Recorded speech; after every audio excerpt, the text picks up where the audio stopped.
আমি একটা হাদিস বলেছি, সুনান ইবনে আবি দাউদে রাসূল সাল্লাল্লাহু আলাইহি ওয়াসাল্লাম ঈদুল আযহার মধ্যে কখনোই কুরবানির আগে কিছুই খেতেন না, আবার ঈদুল ফিতরের সময় কোনো কিছু না খেয়ে ঈদগাহে আসতেন না। বলেন সুবহানাল্লাহ। এটাও একটি সুন্নাত। তাই আমার আলোচনা পরিষ্কার করা হয়েছে। তাই হোক, আল্লাহ যেন আমাদের সকলের কোরবানিগুলোকে আল্লাহ কবুল আর মঞ্জুর করে নেয় এবং আমাদেরকে সুন্নতগুলো আমল করার তৌফিক এনে দান করুন। সকলে বলি আল্লাহুম্মা আমিন ওয়া আখির দাওয়ানা আলহামদুলিল্লাহি রাব্বিল আলামিন। আসসালামু আলাইকুম ওয়া রাহমাতুল্লাহি ওয়া বারাকাতুহু। আসসালামু আলাইকুম ওয়া রাহমাতুল্লাহি ওয়া বারাকাতুহু।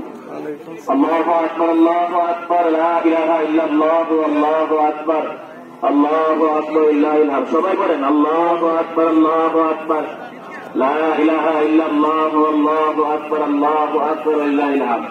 সম্মানিত মুসলিম যারা, আমরা সবাই দক্ষিণ দিকে যাইতেছি। উত্তর দিক কি হবে বলবেন না? উত্তর দিক, হ্যাঁ, আপনি নামাজ কিনতে হবে না।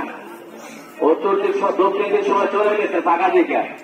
মাঝে আসেন, উত্তর দিকে আসেন, ফিলাপ করে বসেন সবাই। যারা পানি নিয়ে আসছেন মাঝে আসেন, উত্তর দিকে আসেন। যারা কিছু আনেন নাই তারা ফাঁকায় যান। কাটা লম্বা হতে হবে, সোজা হতে হবে। যারা দাঁড়িয়ে আছে আমরা দৃশ্যকে বসে যাই। আলহামদুলিল্লাহ রাব্বিল আলামিন, আসসালাতু ওয়াসসালামু আলা আশরাফিল আমবিয়া ওয়াল মুরসালিন ওয়া আলা আলিহি ওয়া আসহাবিহি আজমাইন। ইন্নাল্লাহা ওয়া মালাইকাতাহু ইউসাল্লুনা আলান নবী ইয়া আইয়ুহাল্লাযীনা আমানু সাল্লু আলাইহি ওয়া সাল্লিমু তাসলিমা।